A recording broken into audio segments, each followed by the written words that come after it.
Best varicose veins చికిత్సనే పొందండి. నొప్పి లేని చికిత్స కోసం సంప్రదించండి ఎబిస్ హాస్పిటల్.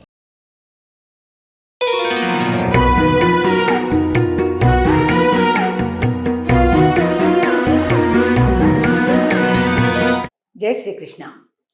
ఆండాల్ తిరువడిగళే శరణం.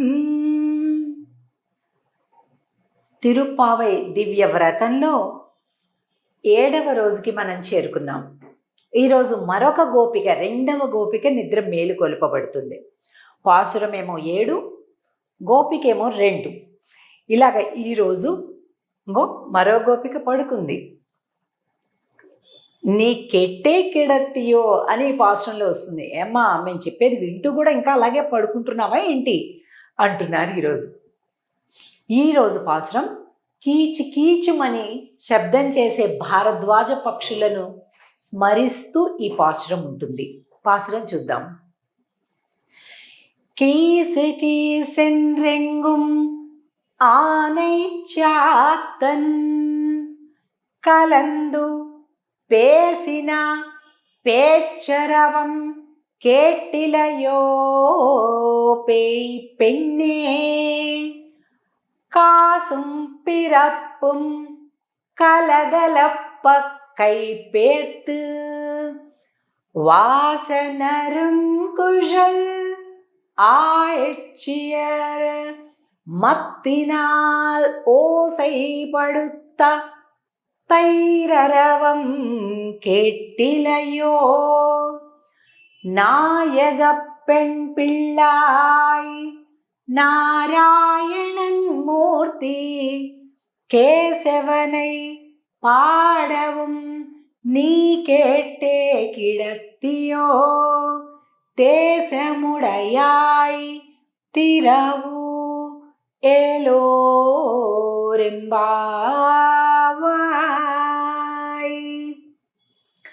నాయగప్పన్ పిళ్ళాయ్, నువ్వు గొప్ప నాయకురాలివమ్మా. మాకు నాయకురాలంటే ముందు నువ్వు ఉండాలి, వెనక మేము ఉండాలి.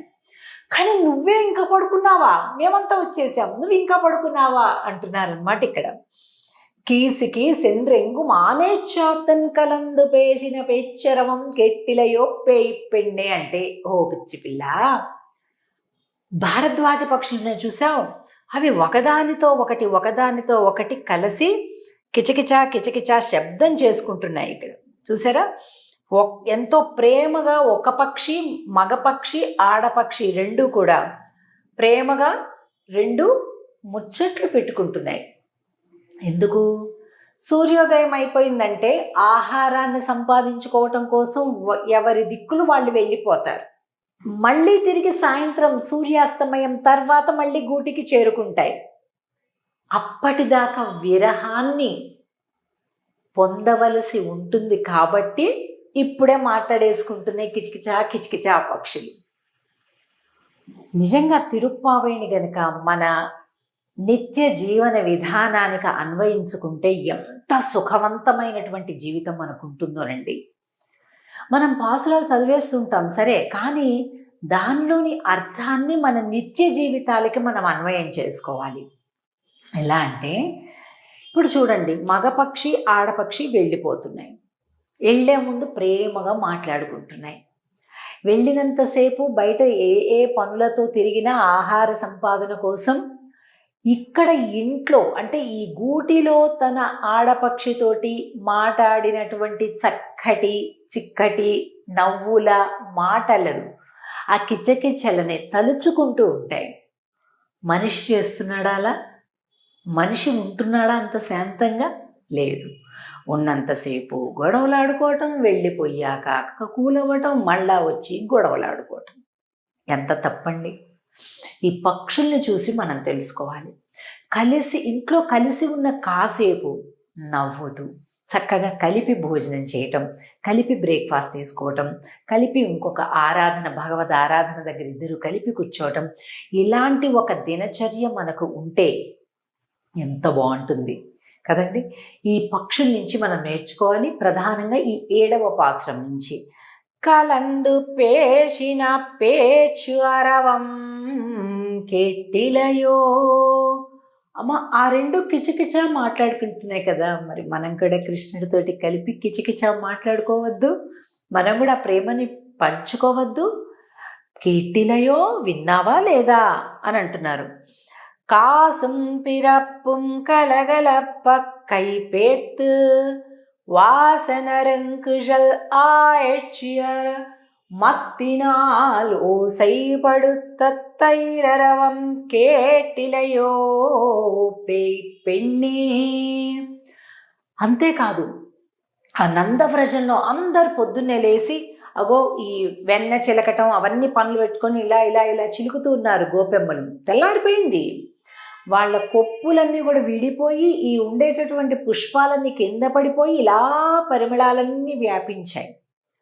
ఇలాగా మజ్జిగ చిలుకుతుంటే ఈ గాజుల చప్పడి, మెళ్ళో పూసల దండలు, తాళిబొట్లు ఇవన్నీ ఇలా ఇలా కదులుతూ ఉన్నాయి. గట్టిగా ఉండే పెరుగులోకి కవ్వాన్ని దించి బలమంతా ఉపయోగించి చిలకాల్సి వస్తుంది. అంత గట్టి పెరుగులు ఉన్నాయంట మరి ఆ కాలంలో. ఆ మంచి పరిమళం, ఒక ఆహ్లాదకరమైనటువంటి వాతావరణం, వాసన, శబ్దాలు. అమ్మా అవన్నీ వినిపిస్తున్నాయి, తెల్లారిపోయింది, నువ్వు ఇంకా పడుకున్నావా అంటున్నారు.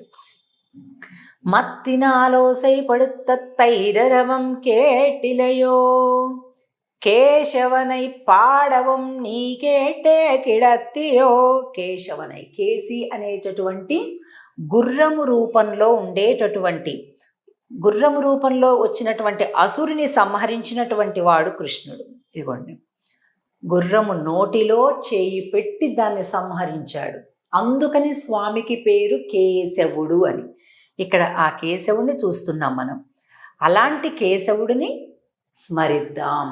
కేశవనై పాడவும் నీ కేటే కిడత్తియో తేజముడయాయ్, ఓ తేజశాలిని అంటూ ఇగో ఈ గోపికలందరూ కూడా ఈ 7వ పాసురంలో 2వ గోపిక నిద్రపోతుంటే ఆండాల్ తల్లి, ఆమె స్నేహితులు అందరూ కూడా తలుపు కొట్టి అమ్మాలే, నిద్రలే, తలుపు తీయి, దా అందరం కలిసి వెళ్దాం అని అంటూ పిలుస్తున్నారు. ఈ పాసురంలో 7వ పాసురంలో, ఈ పాసురంలో కూడా మరొక ఆళ్వార్లు, ఒక్కొక్క ఆచార్యులు ఒక్కొక్క రకమైన అన్వయాన్ని చెప్తారు. అంటే 6వ పాసురంలో పెరియాళ్వార్లు నిద్ర మేల్కొల్పబడ్డారు, 7వ పాసురంలో కులశేఖర ఆళ్వార్లు, ఇలా ఒక్కొక్క ఆచార్యులు ఒక్కొక్క అన్వయాన్ని చేస్తుంటారు. అందుకని ఈ పాశం అంటే ఇదే ఆళ్వారండి, అది తప్పండి అలా అనుకోకూడదు. ఎలా ఉన్నప్పటికీ కూడా ఆళ్వార్ల యొక్క గుణ అనుసంధానం మనకి ప్రధానమైనటువంటిది. కాబట్టి ఈరోజు గోపిక కూడా మరొక ఆళ్వార్లతోటి నిద్ర మేల్కొల్పబడుతున్నట్లుగా మనం భావించవచ్చు. అలాగే ఇదే తిరుప్పావై పాసురాన్ని భగవద్ రామానుజుల వారి పరంగా సమన్వయం చేసేటటువంటి మహనీయులు కూడా ఎందరో ఉన్నారు. కాబట్టి ఈ సమయంలో మనం మొట్టమొదట తిరుప్పావైలోని ప్రతి పదాన్ని నిత్య జీవితంలో మనం ఎట్లాగా అన్వయం చేసుకోవచ్చు అనే దాన్ని బాగా అర్థం చేసుకుంటూ ముందుకెళ్దాం. ఆండాల్ తిరువడిగళే శరణం. 8వ పాసురంలో కలుద్దాం. జై శ్రీకృష్ణ.